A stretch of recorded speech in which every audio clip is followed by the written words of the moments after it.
tarde, amigos da UTV, tá no ar o Olé dessa sexta-feira, 11 de janeiro de 2013.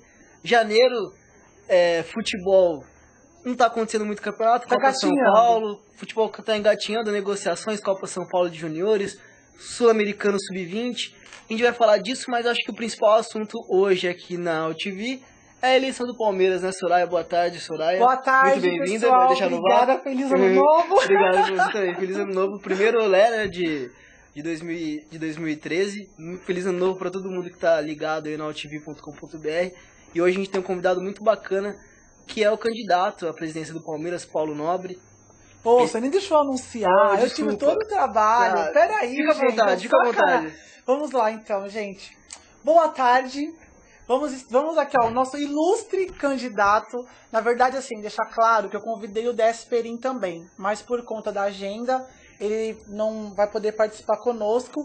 Felizmente, o Paulo Nobre está aqui hoje e a gente vai conversar com ele para ele contar um pouco dessa história, o porquê que ele quer ser presidente, quais as mudanças urgentes e importantes que precisam ser feitas na Sociedade Esportiva Palmeiras.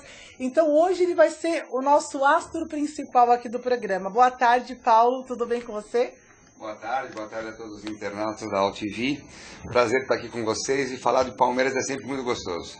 Que bom, maravilha. Lucas, você quer começar? Vou deixar pra você começar. Palmeiras que joga daqui a pouquinho, né, às 3h30 em Barueri, contra o Grêmio Barueri. Palmeiras que luta aí pela classificação, tem que ganhar hoje, né, para se garantir na próxima fase da Copa São Paulo de Futebol Júnior, título que o Palmeiras nunca ganhou, né? Foi 2 vezes vice-campeão e todo mundo tira uma ondinha, que é mais um título, é um campeonato que um rival grande aqui de São Paulo não ganhou e todo mundo aproveita para tirar uma casquinha. Ele é santista, eu vou falar, não, ele é santista, ele adora ficar dando alfinetada. Não é alfinetada, é verdade, eu tô corintiano, São Paulino, todo mundo aproveita pra tirar a oportunidade, igual quando o Corinthians não tinha ganho Libertadores ainda. E o Mundial, né? Tem que comparar o Mundial com a Copinha.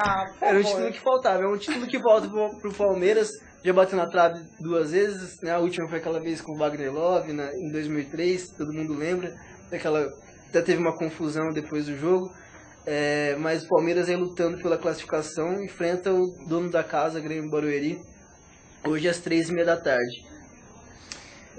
E você, como palestrino, o que acha da Copa São Paulo? Acho que é importante pro clube investir nas categorias de base? Você pretende investir mais nas categorias de base, trabalhar de alguma maneira na base do Palmeiras? Ou você acha que a política de revelação de jogadores está excelente, está num bom caminho nesse momento? Bom, primeiro com relação à Copa São Paulo, é uma Copa super tradicional. E o campeão do século tem que ter esse título também no seu currículo. O Palmeiras já bateu na trave 2 vezes e eu estou confiante que esse ano vai. Eu acho que hoje ganhamos, classificamos e, se Deus quiser, dia 25 o novo presidente do Palmeiras já assume com um título inédito para a Sociedade Esportiva Palmeiras. Com relação às categorias de base, isso é óbvio, claro que é o primo pobre do futebol, porque todas as gestões acabam investindo muito mais no time principal, que acaba aparecendo muito mais, e a base, todo investimento na base, dificilmente ela dá retorno a curto e médio prazo. E então acaba sendo um pouco esquecido, porque as gestões não querem fazer investimentos que vão gerar frutos em outras gestões. Isso é um absurdo. Na verdade, não importa se o fruto está sendo gerado numa gestão ou noutra. O que importa é que a instituição está sendo beneficiada. E, infelizmente, esse não é o raciocínio, acho que na maioria dos clubes. No Palmeiras, a gente vê que a gente não revela um grande jogador já há algum tempo. E mesmo o trabalho, talvez não tendo sido tão apoiado, de vez em quando surge um outro valor. Então você imagina se a direção realmente der um apoio efetivo às categorias de base. Eu tenho certeza absoluta que o Palmeiras tem muito a ganhar com isso. E eu, quando fui vice-presidente, tentei me dedicar à Academia 2 lá de Guarulhos. Tem muita coisa que pode ser feita ainda.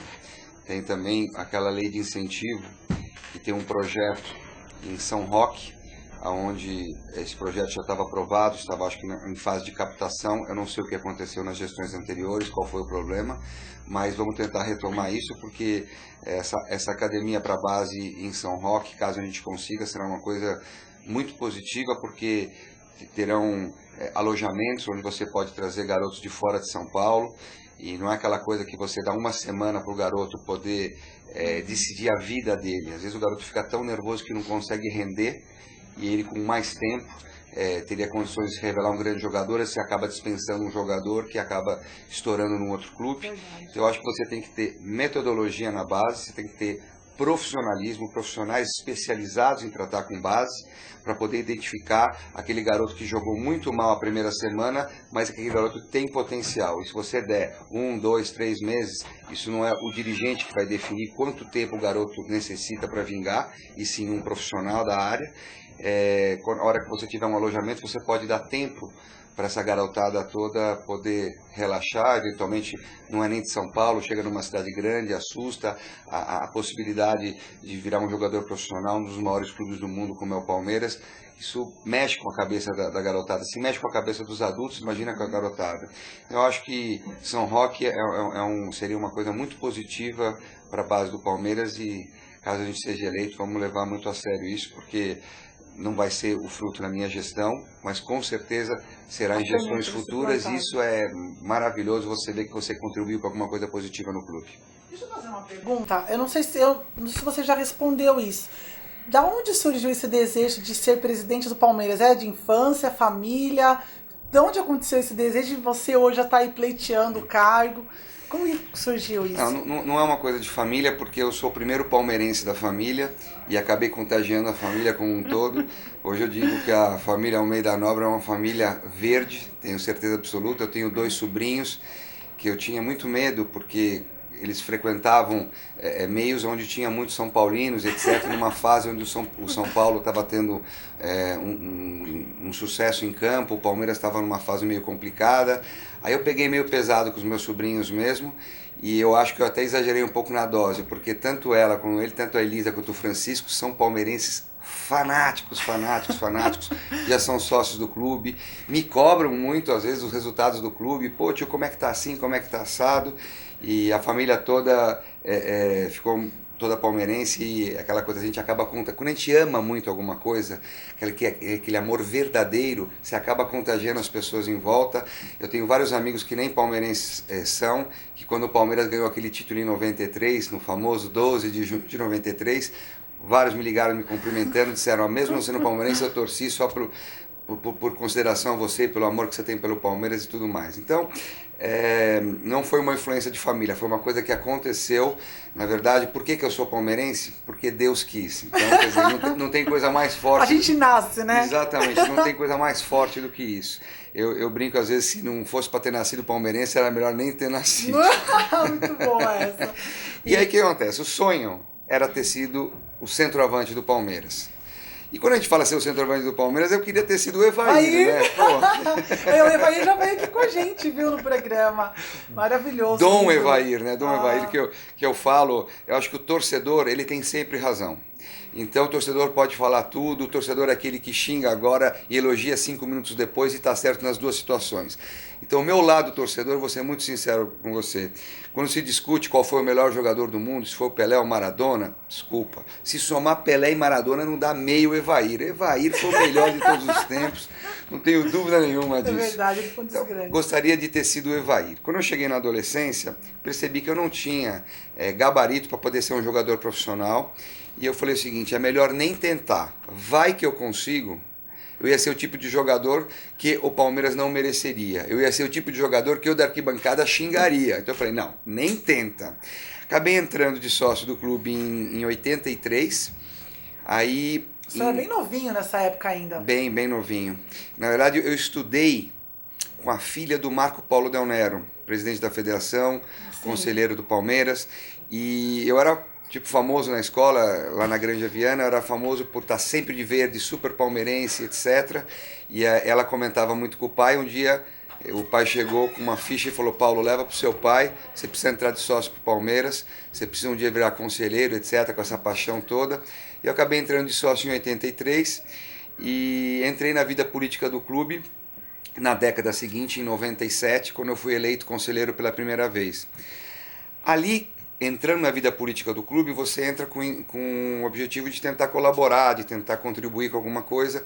E militando na vida política do clube, eu senti que eu poderia colaborar de uma maneira mais efetiva, tentando trazer talvez os conceitos gerenciais e administrativos da vida corporativa, de uma vida, vamos dizer, transformar o Palmeiras profissional do outro lado do balcão, porque o Palmeiras e o futebol brasileiro se tornou profissional nos anos 30, de um lado só do balcão, do outro continua amador. E o Palmeiras principalmente, às vezes, na visão que eu tenho lá, como eu tô quase todo dia lá, até cubro o Palmeiras, a gente vê que às vezes aquele torcedor da arquibancada, eu quero ser presidente, mas às vezes não tem aquele conhecimento. E aí quando cai lá e vê o tamanho do Palmeiras, o tamanho do peso da camisa, acaba se perdendo. Eu acho que é por isso até que o Palmeiras não consegue engrenar. Porque na minha opinião, até já ouvi isso de outros colegas também, você deve saber, eu queria te perguntar isso, precisa se profissionalizar. Não adianta você, o torcedor ama o clube, não. Você pode pegar uma pessoa de um outro clube, que torça para outro clube, mas que seja profissional.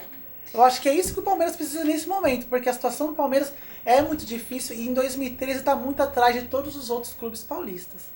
Eu acho que é mais ou menos isso. Eu diria o seguinte, a palavra profissionalização hoje virou moda, né? E a gente defende já essa bandeira já desde a eleição passada, já estamos há 4, 5 anos tentando plantar essa semente e levar isso para frente. E hoje eu vejo que até os nossos adversários políticos defendem as mesmas ideias. E às vezes as pessoas falam, estão copiando o seu plano de governo. Eu não concordo. Eu acho que a ideia que a gente está tentando plantar já há alguns anos, ela é tão positiva que até os adversários já compraram essa ideia e assumem que esse seria talvez o melhor caminho para o Palmeiras. Isso me deixa apenas mais seguro de que nós estamos no caminho certo.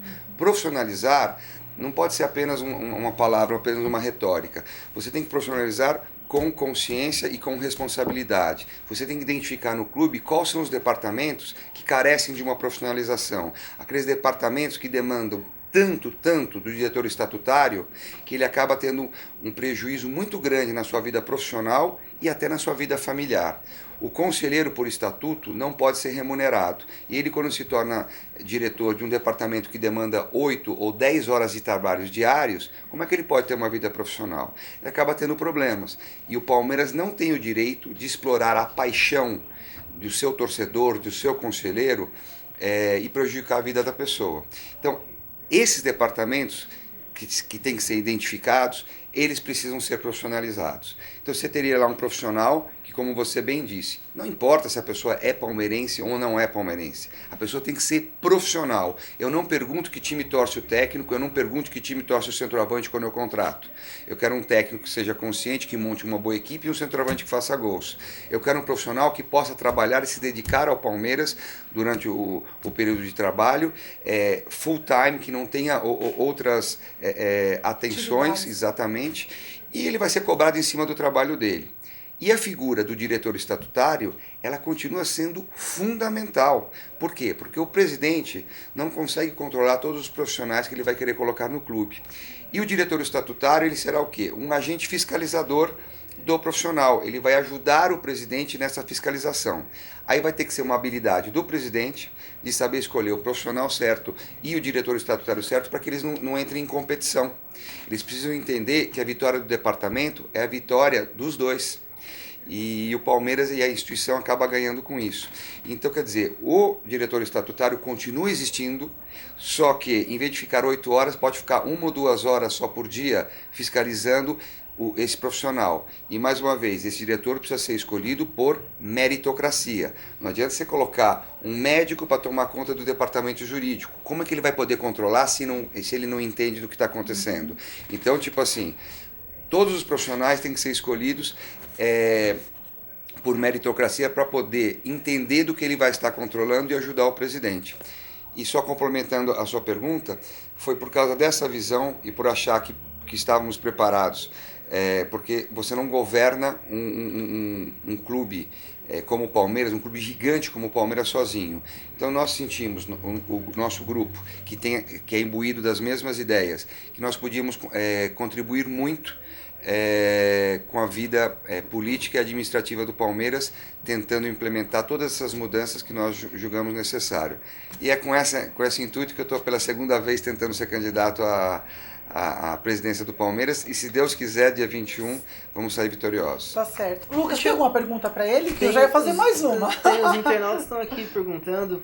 O Radassi, que é da Eternos Palestrinos, perguntou: a Sociedade Esportiva Palmeiras sempre foi forte em outros esportes como basquete, futsal, etc. O candidato fortalecerá os esportes amadores? Na verdade, a gente não chama mais de esporte amador, né? Porque quase que não existe mais amadorismo no esporte. Vamos chamar de esportes olímpicos. Apesar do futebol de salão não fazer parte de esporte olímpico, mas são esportes que, se você quiser fazer times competitivos, são todos profissionais, todos vão receber. Precisamos estruturar a casa primeiro.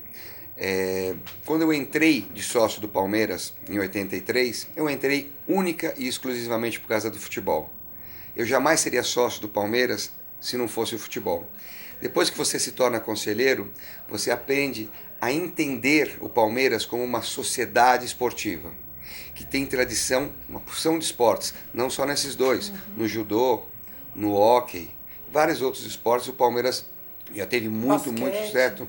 O basquete, agora que voltou à primeira divisão, com um trabalho excepcional do Dinho, que foi atleta do clube e hoje encabeçando o departamento, junto com o Ciro, fizeram um trabalho fantástico. O Palmeiras hoje na primeira divisão, um time muito mais modesto em relação aos competidores, e eu fui assistir outro dia um jogo, fiquei emocionado vendo o Palmeiras de novo competindo no basquete. A intenção é valorizar todos os esportes olímpicos, todos os esportes onde o Palmeiras sempre teve tradição. Agora, precisamos primeiro reorganizar a casa. Não existe mágico. Não adianta imaginar que qualquer um que seja eleito dia 21, no dia seguinte vai resolver o problema. Vai ser uma gestão, sim, de recessão. O clube precisa se reestruturar, porém, nunca esquecer que o clube social não pode deixar de existir, o associado que paga a sua mensalidade precisa continuar tendo o seu lazer, e o carro-chefe da Sociedade Esportiva Palmeiras, que é o futebol, não pode ser abandonado. Não estamos vendendo ilusão aqui, não estou prometendo absolutamente nada, a não ser um trabalho muito sério e um time aguerrido que orgulha a torcida. Nesse momento tão delicado do futebol do Palmeiras, você cortaria investimento em algum outro esporte para priorizar o futebol? Ou você acha que a maneira que está sendo investido hoje é a mesma correta? Dividir para os esportes olímpicos, como você disse, mas futebol, obviamente, como carro-chefe, mas tendo investimento para outros esportes. No nosso plano de governo, a gente prevê uma separação do clube social e do futebol. Eles têm que se transformar em duas unidades independentes e autossustentáveis. A promiscuidade de receitas entre futebol e clube social, ela é péssima para a instituição. Primeiro porque quando os dois estão juntos, fica uma confusão e você não sabe dizer se é o clube social que dá prejuízo todo mês ou se é o futebol que gasta demais. Na época que eu fui vice-presidente, eu escutava reclamações dos dois lados. Se você separa, você consegue enxergar melhor as duas unidades, qual é o verdadeiro vilão, se não são os dois, na verdade, vilões. Você consegue enxergar aonde está vazando melhor o dinheiro quando você começa a separar. É muito diferente os investimentos num clube de futebol profissional e nos esportes olímpicos numa sociedade esportiva como é o Palmeiras. Então, não faz sentido você eventualmente tirar dinheiro de um esporte olímpico para colocar no futebol, porque é tão grande a diferença, o futebol movimenta tanto dinheiro que um esporte olímpico praticamente não ajudaria em nada. Então eu não acho que seria por aí. Não é acabando com os esportes olímpicos ou eventualmente deixando de lado alguns esportes olímpicos que você vai ter dinheiro para investir no futebol. As duas coisas precisam subsistir de maneira independente. As verbas para os esportes olímpicos, ou elas têm que vir de patrocínio próprio ou até de dinheiro do clube social. E o futebol ele tem que sobreviver com as suas receitas, que são inúmeras, como televisão, como patrocínio de camisa, material esportivo, ingressos. Só que você também precisa criar novas fontes de receitas se você quiser sair do problema onde você está hoje em dia. Deixa eu fazer uma pergunta. Eu tenho certeza que isso todos os torcedores querem saber.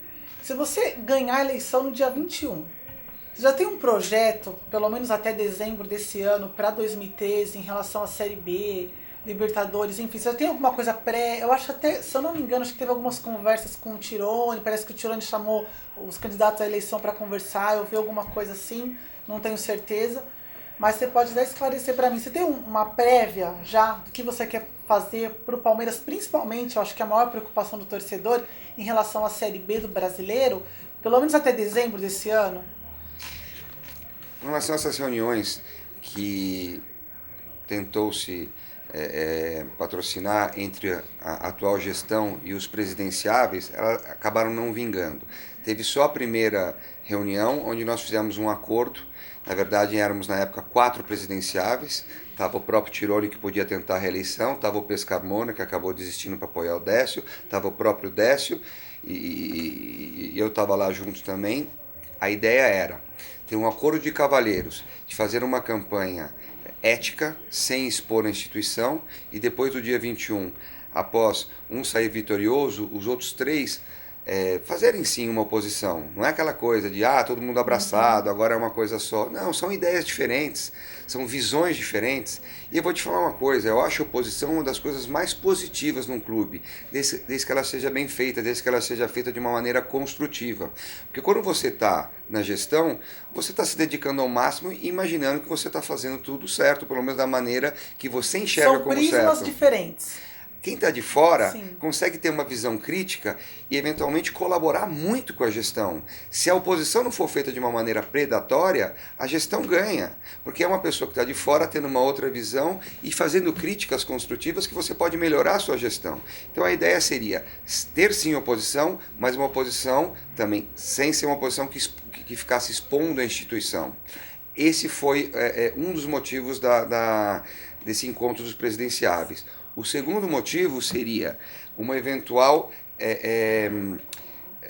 passagem de poder. Porque se o Tirone tentasse a reeleição e ele conseguisse, ele sabe exatamente como estão todos os departamentos do clube. Porém, se um dos 3 presidenciáveis de oposição vencessem, ia ter que começar do zero. Então a ideia seria termos contato com os principais departamentos, com autorização, sem dúvida, do presidente Tirone, para que nós pudéssemos ter, na época, uma noção de como estavam esses departamentos. Mas, infelizmente, não vingaram essas outras reuniões e a gente está tentando se planejar da melhor maneira possível. Você me pergunta se já tem um planejamento para 2013. Sim. Não dá para você ganhar a eleição e daí começar a ver o que você vai fazer. Não tem tempo a perder.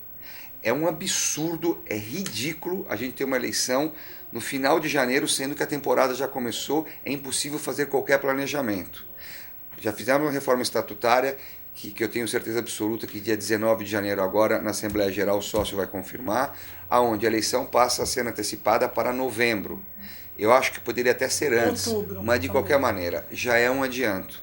Agora, o torcedor não é bobo. O torcedor não é ingênuo, ele sabe que o presidente eleito dia 21 vai pegar já um elenco montado para a temporada, ou pelo menos para a Libertadores e para o Campeonato Paulista. O presidente eleito vai poder tentar planejar, sim, a Série B e até a própria Copa do Brasil. Agora, esse planejamento não pode começar no dia 22. Eu já estou há uns 3 meses contactando alguns profissionais que eventualmente poderiam trabalhar conosco, tentando montar um plano de governo para logo no dia 22 já começar a implementar. Não precisa, você também não tem pressa, não precisa tirar o pai da forca que em uma semana você implementar tudo.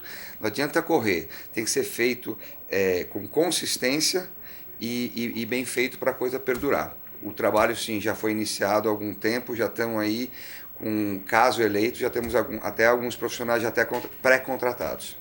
Agora, só uma pausinha pra gente ver gol, que a gente gosta de ver gol aqui no Olé, mas antes, a vinheta de futebol internacional.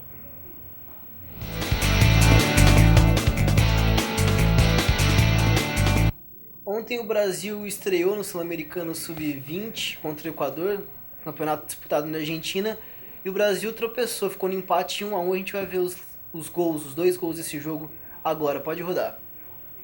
Murillo que puede meterse por esa banda, la pelota abierta en un cambio de frente, donde está Uchuari, el hombre de la Liga de Loja, viene el centro, gol ecuatoriano, gol! Abriu o placar, fez 1-0, Equador em cima do Brasil.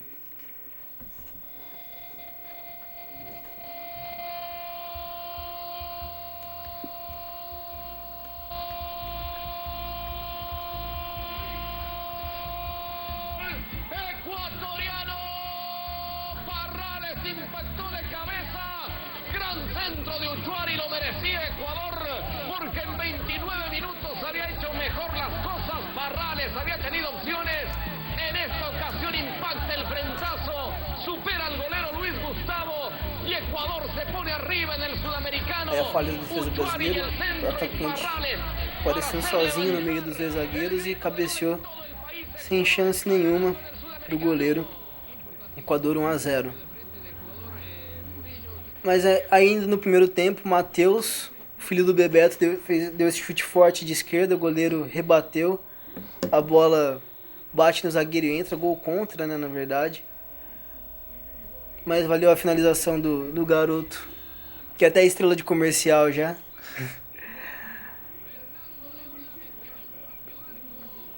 O gol de empate da seleção brasileira.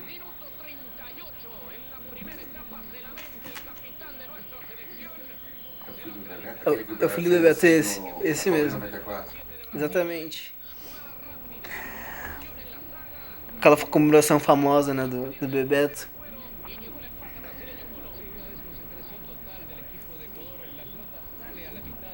O gol de empate do Brasil. E na hora que o jogo tava 1-0 para o Equador, logo na sequência do gol, quase que o Equador marcou o segundo gol, ia ser um golaço. A gente vai ver agora um chutaço do Ceballos do meio da rua. O goleiro brasileiro deu muita sorte, pode rodar. Enfiada de bola, ele percebeu o goleiro adiantado, arriscou daí. E a bola bateu na trave.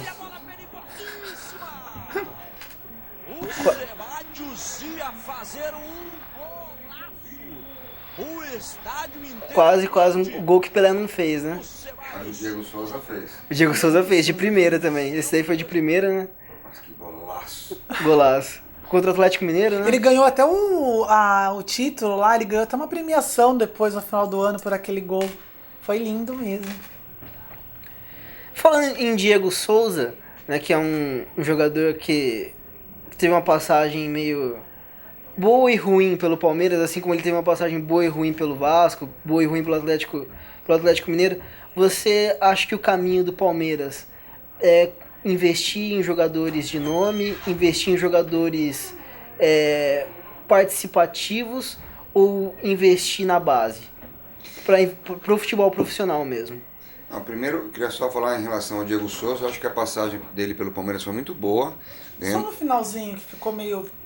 Ganhamos o título de 2008, o título paulista. Eu acho que ele teve um papel fundamental naquela temporada. Depois teve um entreveiro com a torcida. É normal, a torcida, infelizmente, às vezes se comporta de maneira um pouco mais ostensiva. Xingou o jogador desabafou com a torcida. Agora, é um absurdo quando às vezes vem dirigente que é até tradicional no clube, tem uma implicância com o jogador e fez uma pressão muito grande para mandar o jogador embora.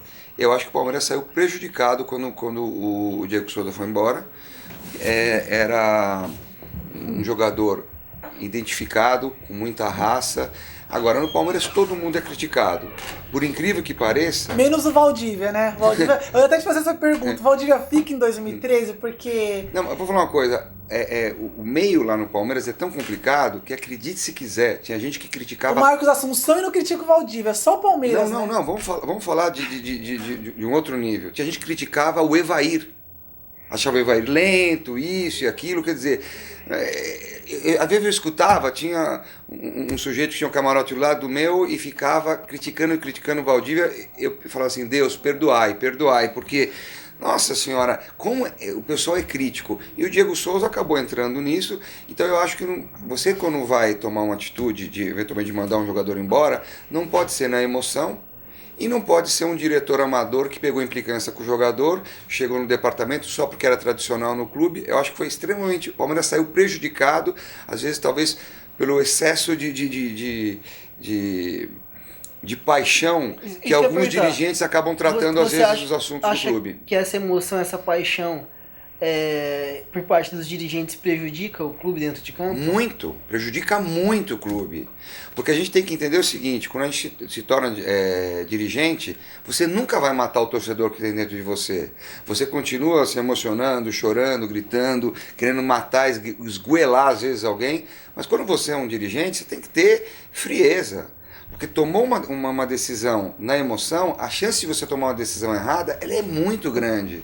Então você tem que saber, não é matar, mas é conter o torcedor que existe dentro de você, se você quiser um dia ser um dirigente. Eu acho até, você falando nisso, eu acho que o Andrés faz muito bem esse papel.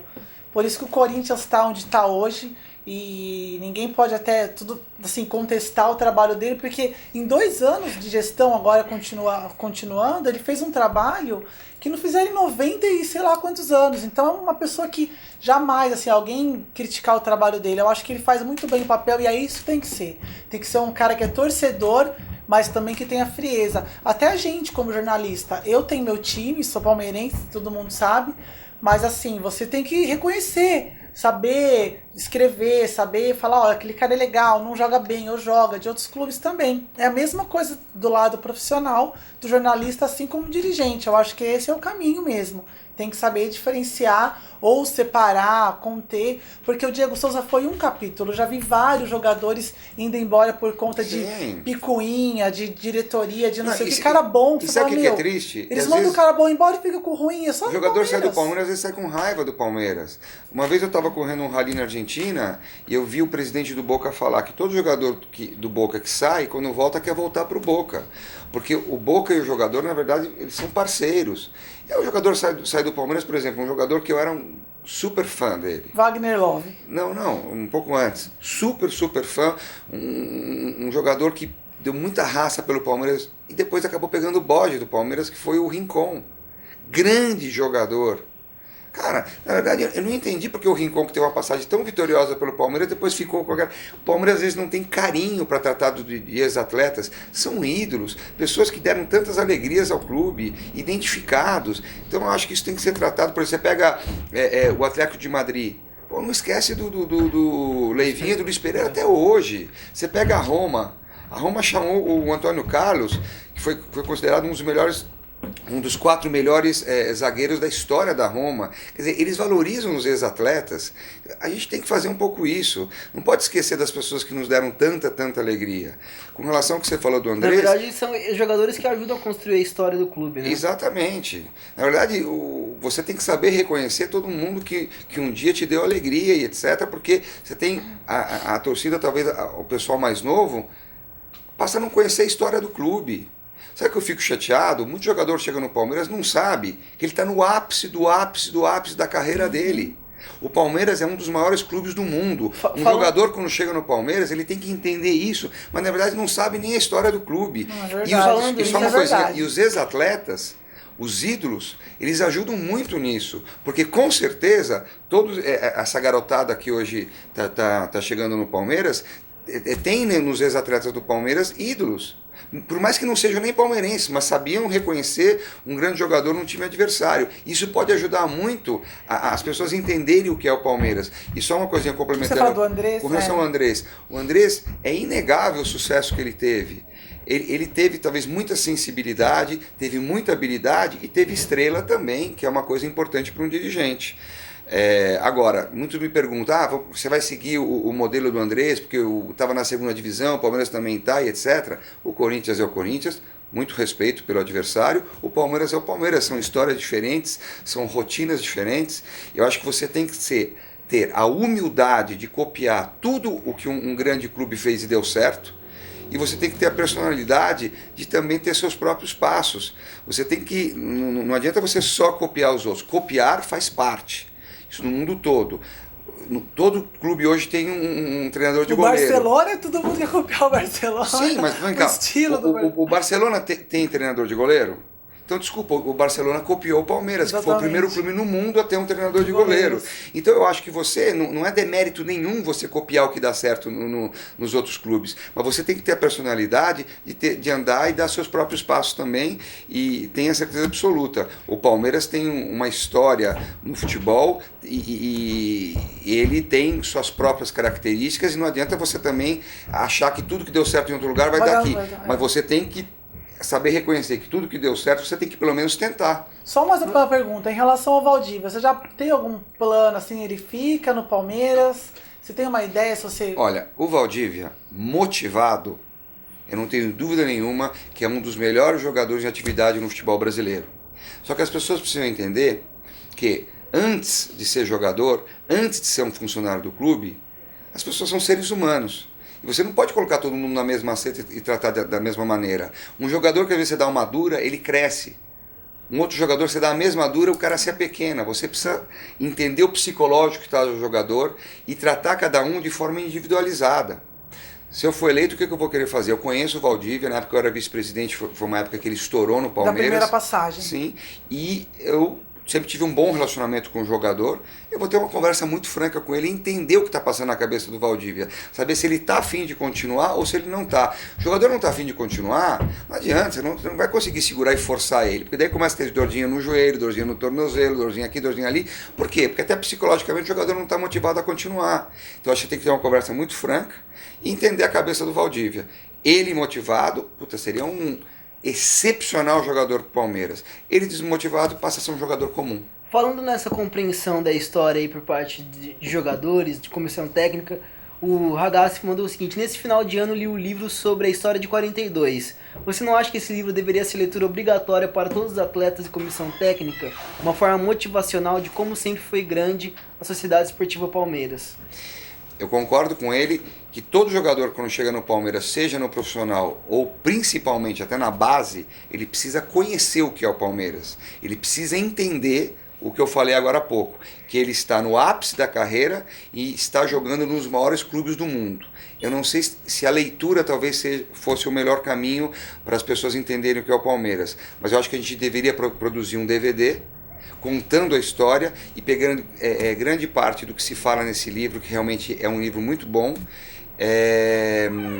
colocar no DVD, porque fica mais fácil da pessoa talvez ver como um filme do que eventualmente uma leitura. Agora, é fundamental entender o que é o Palmeiras quando você chega no clube. Hoje existe uma apresentação, quando o jogador chega no Palmeiras, existe um museu com as grandes referências da história do Palmeiras, com os grandes momentos da história do Palmeiras. No palestra antigo, antes da reforma, nós tínhamos a sala de troféu, que até tradicionalmente era um lugar onde às vezes se apresentava jogadores, e era impactante, porque era uma sala gigante, cheia de troféus, e troféus muito grandes, era uma coisa assim bem imponente, era bem interessante. Eu desconheço se existe esse material em DVD que conta a história do clube, então eu não vou falar aqui que não existe, porque de repente existe, eu vou estar sendo leviano fazendo essa crítica, mas eu desconheço.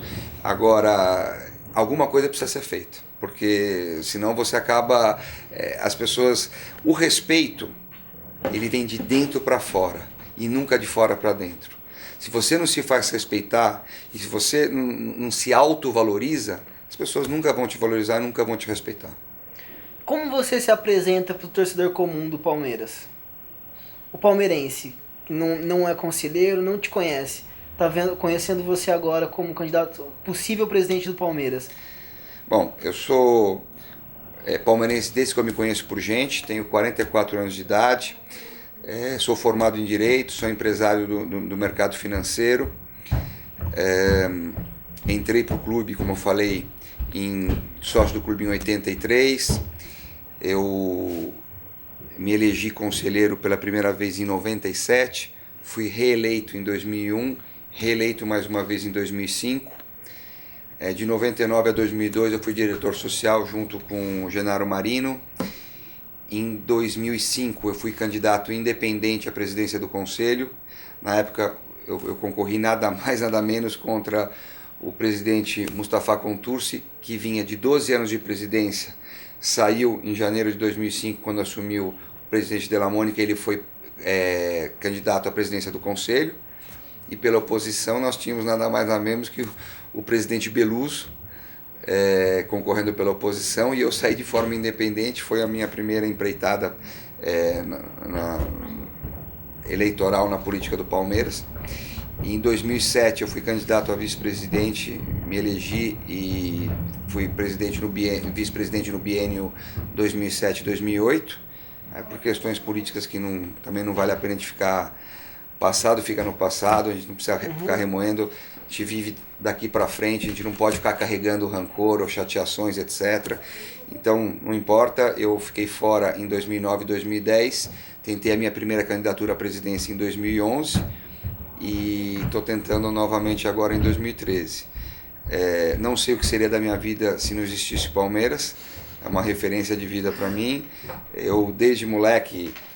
sempre que eu tinha alguma dificuldade, ia fazer uma prova muito difícil na escola, ou quando eu tomava uma bronca dos meus pais, etc., eu sempre vestia uma camisa do Palmeiras, que isso me dava mais força, isso me dava mais confiança. Eu, quando comecei a correr rally, eu sempre colocava em todas as equipes que eu corria que a bandeira do Palmeiras tinha que ter no carro, porque isso me dava segurança para poder andar no ritmo que eu ando no rally. Quer dizer, eu respiro Palmeiras desde que eu me conheço por gente. Venho da arquibancada do futebol, eu era da torcida Inferno Verde nos anos 80, e sei entender o anseio do torcedor de arquibancada, e eu falo muito para o Paulo Sedan quando eu vou lá na Mancha, e às vezes quando ele me coloca na frente de 3, 4 mil pessoas na quadra da Mancha, ele fala muito de mim, etc. Eu sempre deixo muito claro, eu entendo o anseio do torcedor de arquibancada porque eu já fui um deles. Agora, uma vez que você é dirigente, eu acho que o torcedor tem que ter toda a liberdade de torcer, de xingar, de criticar, desde que não tenha violência.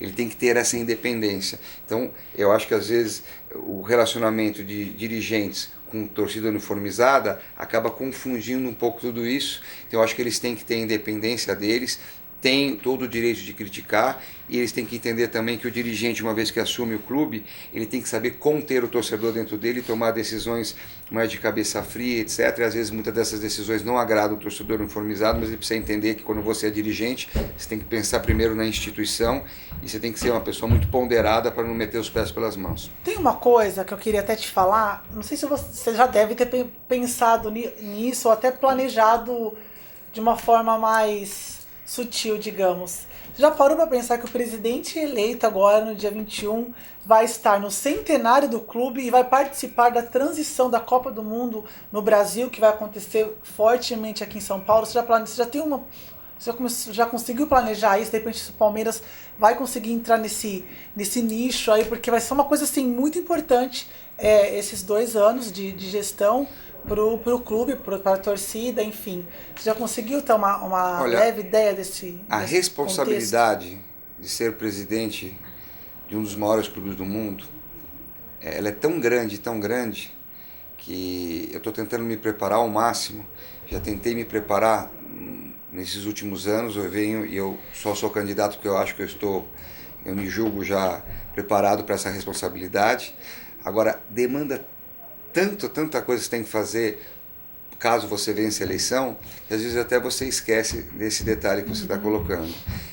Eu acho que o simples fato de ser presidente da Sociedade Esportiva Palmeiras já é uma responsabilidade gigante, e às vezes você não para pensar que você está num biênio histórico para o clube, pelo centenário, por Copa e tudo mais.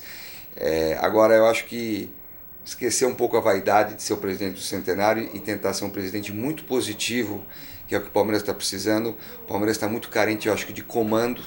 Eu acho que um dos principais problemas que o Palmeiras vem sofrendo nas últimas gestões é uma total falta de comando.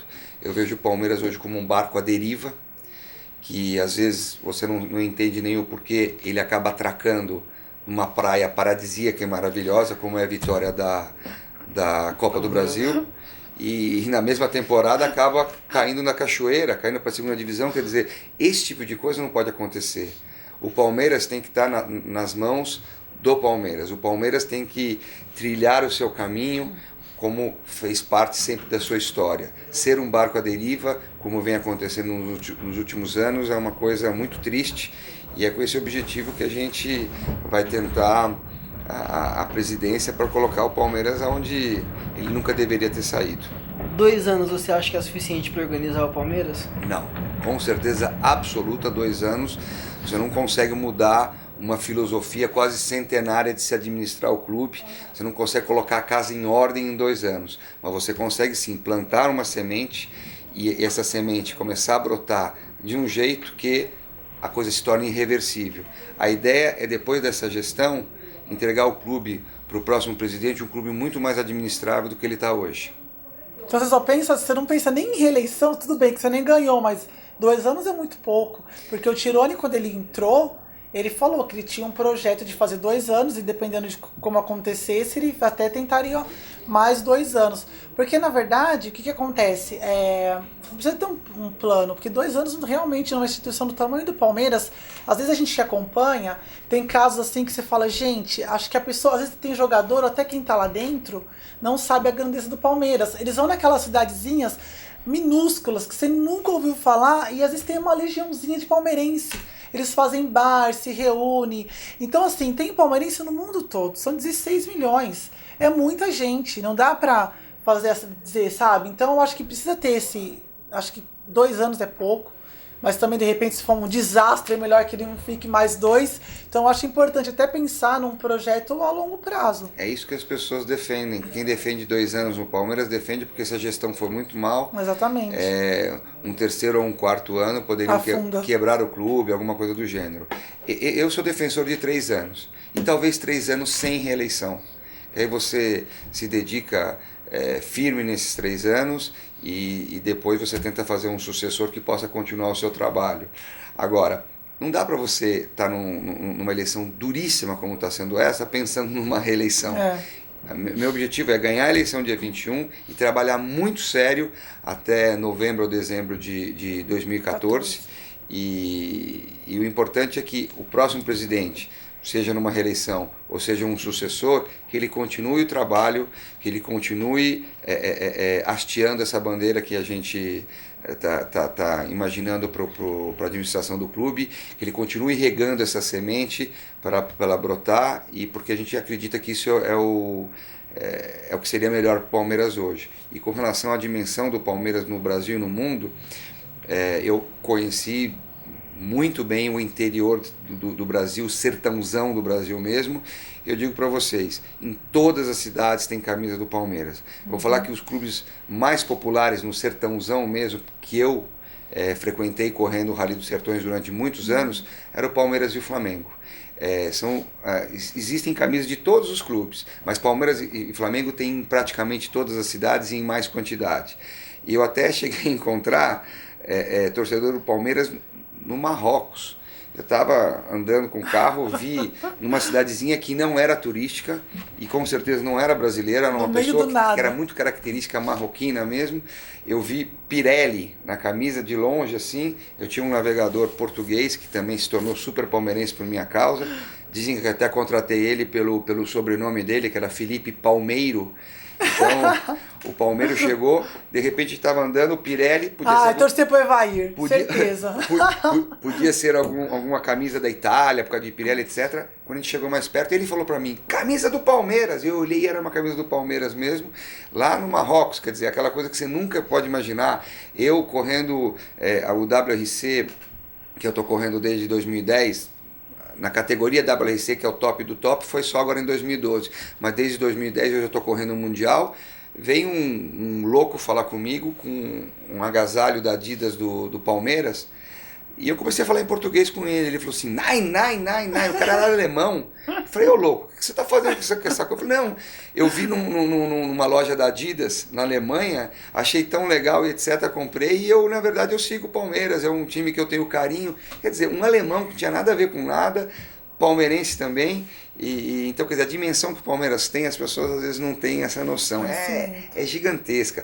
E a qualidade do nosso torcedor é maravilhosa. Outra coisa, quem tem mais torcida, o Palmeiras ou o Flamengo? Flamengo, ninguém discute isso. Só que o poder de consumo do palmeirense é muito maior. Então, o Palmeiras tem muita torcida na classe BC, que é altamente consumidora. Isso não é explorado. Eventualmente, quando você vai negociar um patrocínio, você fala nos 16 milhões, que a gente também não sabe se são 16. Podem ser 18, podem ser 12, não importa. Não existe um trabalho... A média, né? A gente colocou uma média. É que não existe um trabalho para conhecer o verdadeiro torcedor do Palmeiras. Isso é fundamental para você poder tratar com o seu público consumidor. Na verdade, o torcedor é um consumidor de uma qualidade excepcional. Por quê? Porque é um consumidor que jamais vai consumir os produtos da concorrência caso o seu produto não esteja bom. E alguns até, como os do Corinthians, teve um caso, ele pediu demissão do trabalho, pegou o FGTS para ir pro Japão para assistir o time dele.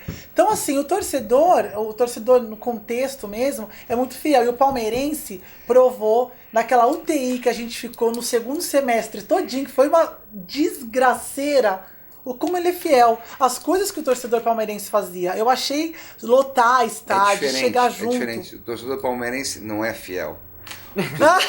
Não é. Na verdade, não é fiel. O torcedor palmeirense, ele é leal. Leal, tá. Eu usei uma outra palavra. Jamais, em hipótese alguma, abandona o time. Eu falava lá fora, quando eu tentava explicar o que era o Palmeiras para os outros pilotos do WRC, eu falava assim, o Palmeiras é muito mais do que um clube de futebol. E não cobra tanto, hein? Eu acho que o torcedor, não cobra. Eu acho que não. O torcedor palmeirense quer ver o time jogar e jogar bem. Você tem alguma informação de alguma pesquisa de mercado que já tenha sido realizada para entender esse consumidor palmeirense?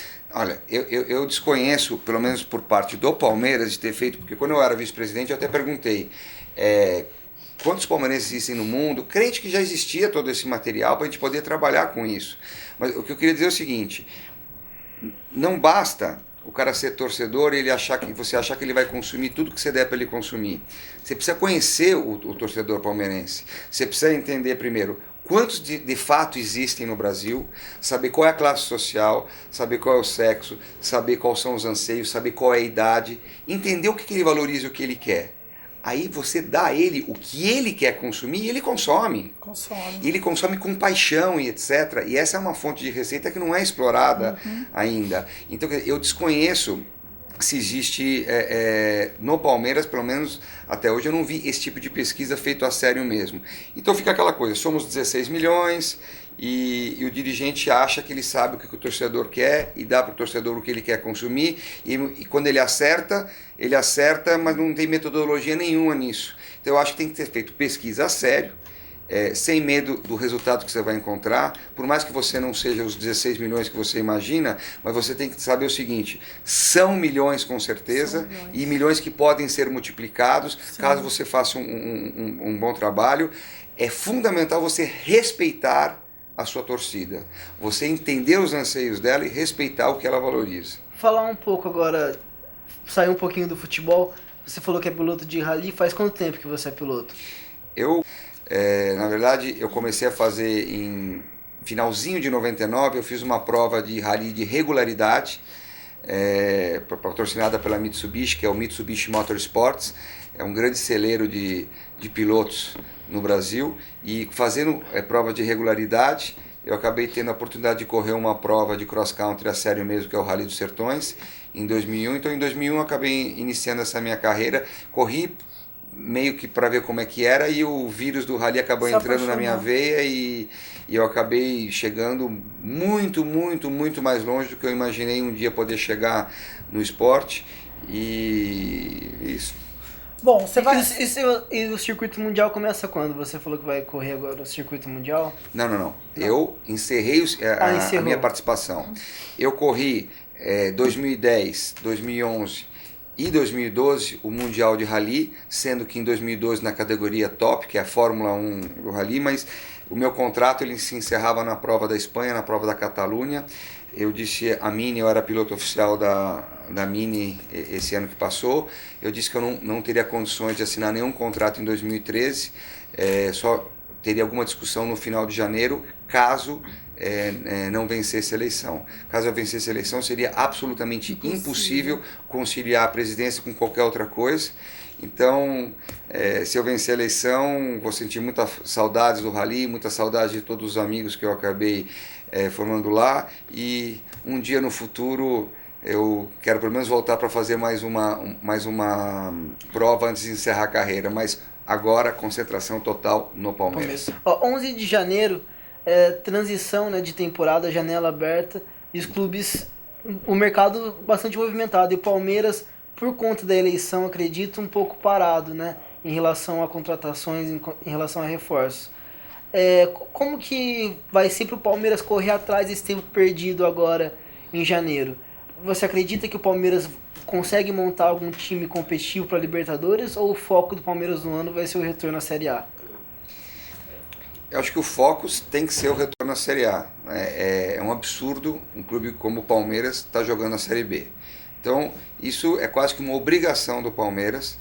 A gente deu um exemplo para o Brasil em 2003, quando a gente caiu em 2002, e sempre tinha virada de mesa quando algum clube grande caía para a segunda divisão. Você tem aí vários exemplos disso. E o Palmeiras foi o primeiro clube grande a cair e voltar no campo. Junto com o Botafogo, né? Em 2002. Junto com o Botafogo. Mais um exemplo, mais um pioneirismo do Palmeiras no futebol brasileiro. Eu acho que a gente deu um exemplo para o Brasil, e desde então não tem mais essa palhaçada de virada de mesa.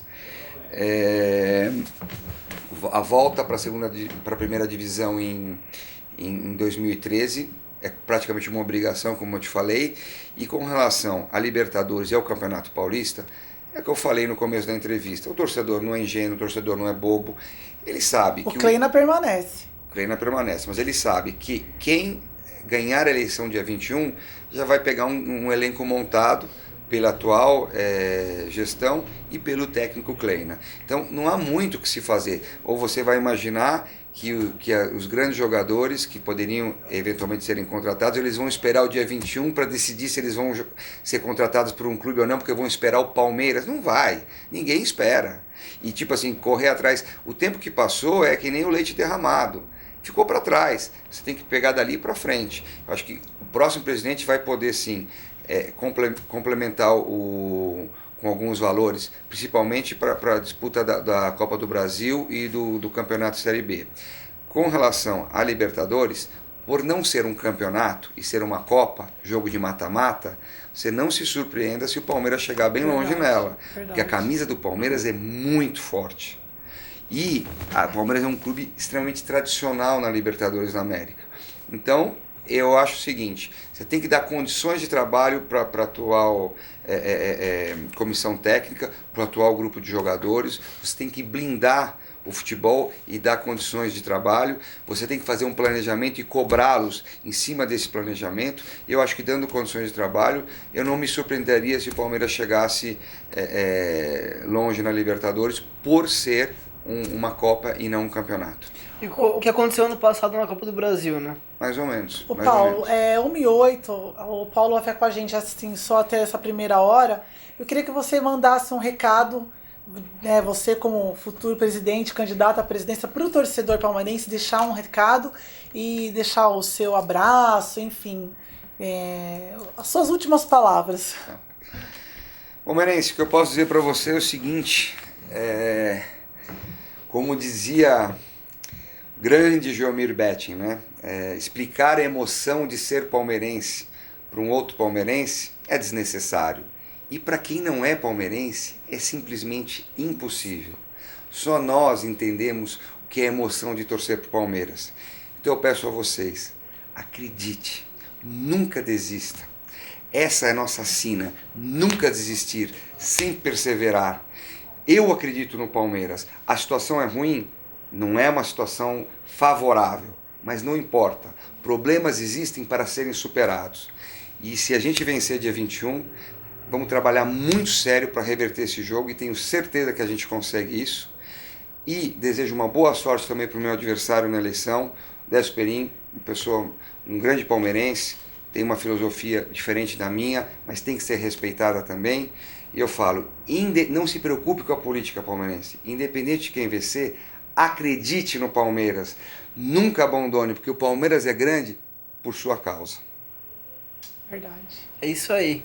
Obrigada, Paulo. Obrigada por Acho que participar com a muito gente. palmeirense se emocionou agora. Eu já fiquei até emocionada, gente. Obrigado pela participação, muito bacana. Bacana, mas legal explicar pro torcedor também as ideias, porque às vezes as pessoas querem saber e às vezes não tem como, às vezes não consegue achar, ou é mais complicado porque ainda não aconteceu a eleição. Então foi legal você ter vindo para esclarecer pro torcedor, enfim, para até alguns colegas de imprensa também, que às vezes querem buscar informação para poder trabalhar dentro do clube. É bem legal isso. Paulo, obrigada de coração mesmo, você, assessoria, por ter vindo. É uma boa sorte para você dia 21. Eu espero que o Palmeiras também tenha uma boa sorte em 2013, né? Eu que agradeço a oportunidade. Como eu falei, ficar conversando de Palmeiras é sempre muito agradável. Eu me desculpo com vocês de não poder ficar mais tempo, mas hoje, sexta-feira, dia 11, é o dia limite para a gente inscrever as chapas que vão concorrer à presidência, à vice-presidência. Eu tenho que ir para o clube porque ainda tem que colher algumas assinaturas, ver se está tudo em ordem. Hoje é um dia muito importante para a campanha e eu vou te falar, eu estou há 2 meses num ritmo completamente maluco. Estou à disposição de vocês sempre que vocês quiserem conversar de Palmeiras, que é sempre um prazer, e agradecer aqui a oportunidade. A gente agradece, muito obrigado. Então a gente vai se despede do Paulo Nobre, vai para um rápido intervalo, depois a gente volta com as negociações no Nenê, que não vai nem para Santos, nem para o Flamengo, deve ir para o Catar, Carlos Eduardo, que Marcos tá Assunção. Marcos Assunção, que está de saída do Palmeiras, a gente vai falar de tudo isso. Daqui a pouquinho a gente está de volta, não sai daí. Muito obrigado, Paulo Nobre, até a próxima.